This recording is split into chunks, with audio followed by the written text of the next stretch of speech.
आपकी अदालत में भोजपुरी फिल्मों सुपरस्टार दिनेश लाल यादव निरहुआ पर आरोप है कि तेओ अश्लीलता फैलावे छे। હવે જો તો અમે કહી રહ્યા હતા કે માહોલ બદલાઈ રહ્યો છે, પણ ભોજપુરીને આખી દુનિયામાં 25 કરોડ લોકો બોલે છે, જુએ છે, પણ જ્યારે તમારી ફિલ્મો જુએ છે તો એમને શું સંભળાય છે? સૈયા, ગોરી, ખટિયા, ચોલી, બ્લાઉઝ.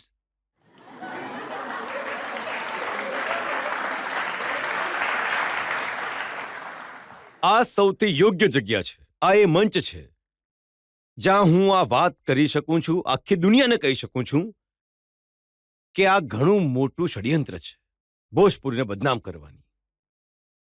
અને એની પાછળ કારણ પણ છે. અમારી ફિલ્મો બને છે 1 કરોડમાં, બાકી ફિલ્મો બને છે 10 કરોડ, 20 કરોડ, 50 કરોડ, 100 કરોડમાં. અને જ્યારે થિયેટરમાં અમારી ફિલ્મો લાગે છે ભોજપુરીની, અને ત્યાં જે 100 કરોડની ફિલ્મ રિલીઝ થઈ રહી છે, અને જ્યારે થિયેટરવાળાને કહેવામાં આવે છે કે ભાઈ અમારી ફિલ્મ રિલીઝ થઈ રહી છે, લગાડો, તો કહે છે કે નિરુવાની ફિલ્મ લાગી રહી છે, તમારી નહીં લાગે. તો એમને લાગે છે કે આ કઈ ફિલ્મ બનાવી રહ્યા છે આ લોકો, જેને કારણે અમારી આટલા મોટા સુપરસ્ટારની ફિલ્મ ત્યાં નથી લાગી રહી. તો જોવે ને, તો જોવે છે તો એમને સાચે જ ખબર પડે છે કે આ તો ઘણી સારી ફિલ્મ બનાવી છે આ લોકોએ, ઘણી જ લાજવાબ ફિલ્મ બનાવી છે. તો એમને ડિગ્રેડ કેવી રીતે કરી શકાય? તો ડિગ્રેડ કરવા માટે મીડિયામાં, દરેક ઇન્ટરવ્યુમાં, દરેક પ્લેટફોર્મ પર ભોજપુરીને અશ્લીલ વાત કરીને એમને એનું એવું જતાવવામાં આવે છે કે જ્યારે કે આજે આખો દેશ નક્કી કરે, આખી જનતા નક્કી કરે, જજ સાહેબ નક્કી કરે, તમે નક્કી કરો, જે તમે આરોપ લગાડ્યો છે કે અમારા ગીતોમાં રહે સૈયા, તો એમના ગીતોમાં શું રહે છે?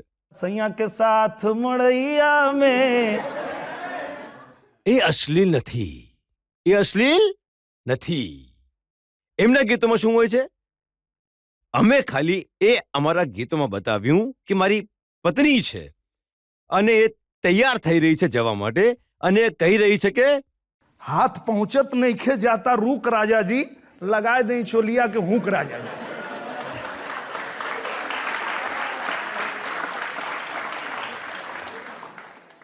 હાથ નથી પહોંચી રહ્યો તો એની મદદ પતિને કરે તો બીજું કોણ કરશે? તો એ કહી રહી છે કે લગાઈ દે ચોલિયા કે હુંક રાજાજી. હવે આને કહે છે કે અશ્લીલ છે, અને એ જ્યારે પૂછે છે ચોલી કે પીછે ક્યા હે ચુનરી કે નીચે,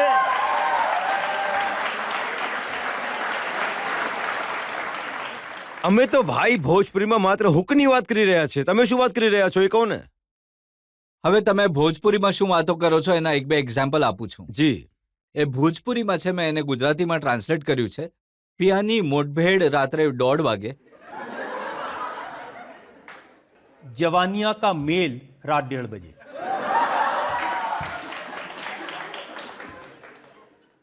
કમ સે કમ ભોજપુરીમાં 1:30 વાગ્યા સુધી જ છે ને.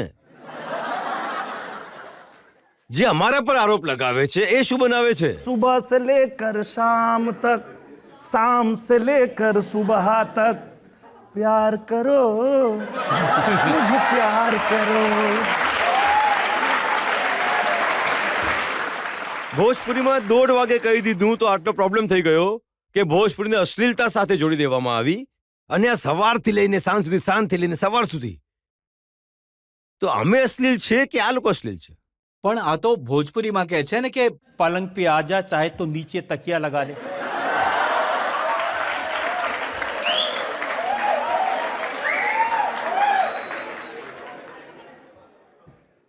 હવે જુઓ, આજે મને આ યોગ્ય મંચ મળ્યો છે. હું આખી દુનિયામાં જેટલા ભોજપુરી ભાષા બોલવાવાળા છે, સમજવાવાળા લોકો છે, આજે એમની તરફથી હું જવાબ આપીશ. અમે તો ખાલી એટલું જ કહીએ છીએ, આ લોકો તો કહે છે કે छत पे सोया था बहनोई, मैं तन्ने समझ के सो गई, मुझको राणा जी माफ करना, गलती मारे से हो.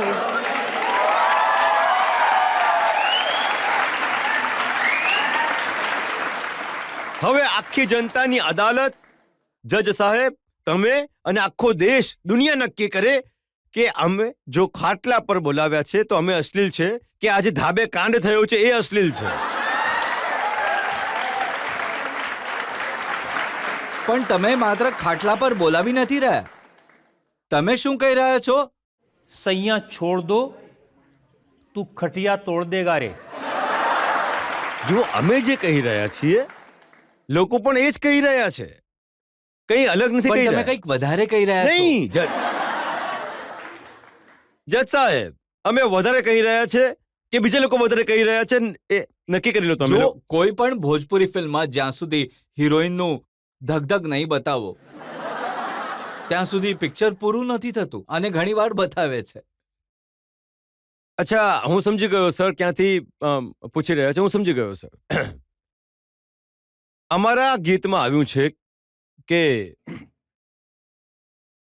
छुवेला त छुवते धड़क जाले छतिया. ભાઈ ભોજપુરીમાં તો એ જ કહી રહ્યા છે કે પહેલી વાર જો કોઈ બોયફ્રેન્ડ ગર્લફ્રેન્ડને ટચ કરી તો ધકથી એની ધડકન ધક થઈ જાય છે. તો આ અશ્લીલ થઈ ગયું. અને એ લોકો જ્યારે કહે છે કે सैया ने देखा मुझे ऐसे,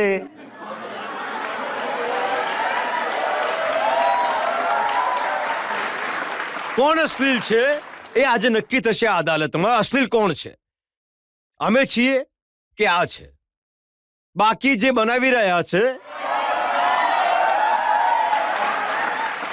અમે તો માત્ર એ જ કહી રહ્યા છે ભાઈ, સૈયા જો ટચ કરે છે તો એમને ધકથી થઈ ગયું અને ટચ કરી દીધું. તો આ તો અશ્લીલ ક્યાંથી લાગી રહ્યું છે ભાઈ? અશ્લીલ તો આ છે કે સૈયાને દેખા મુજે એસે મેં. મને લાગે છે કે તમે આજે જાણી જશો કે ભોજપુરીને અશ્લીલતાથી જોડીને આ લોકો કેમ બદનામ કરવા ઈચ્છે છે. અરે ભાઈ, આ તો તમે હિરોઈનને કહો છો તારી ની લિપસ્ટિકનો લિપસ્ટિક કા સ્વાદ સ્વાદ ચખાડી દે.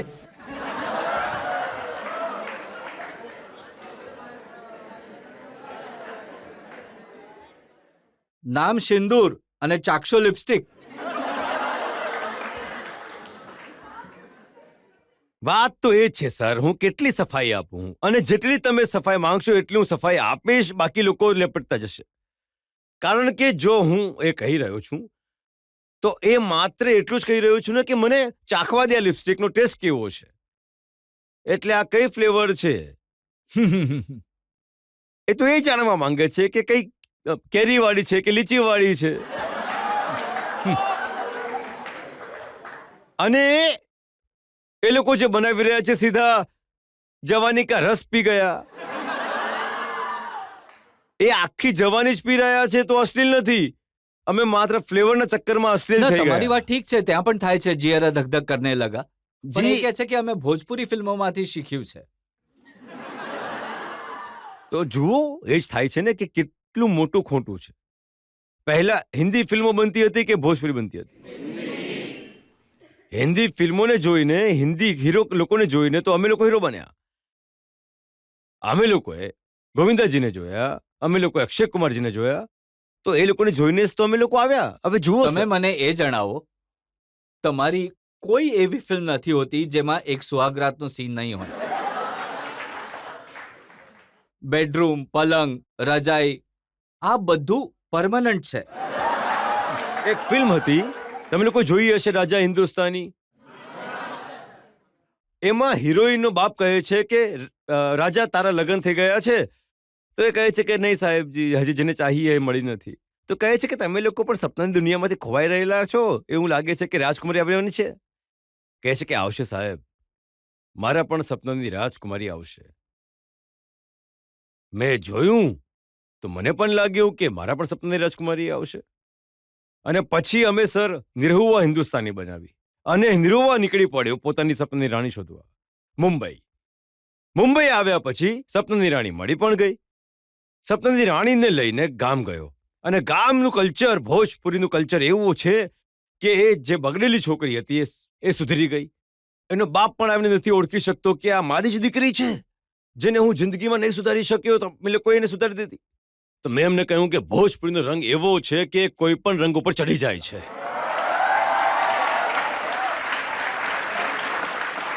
એ ફિલ્મમાં મોટું સપનું કેવી રીતે જોઈ શકાય છે એ બતાવવામાં આવ્યું છે કે એક ગામનો છોકરો, એક ગરીબનો દીકરો કઈ રીતે એવું વિચારી શકે છે કે જ્યાં સુધી સપને રહીને મળશે નહીં ત્યાં સુધી લગ્ન નહીં કરે.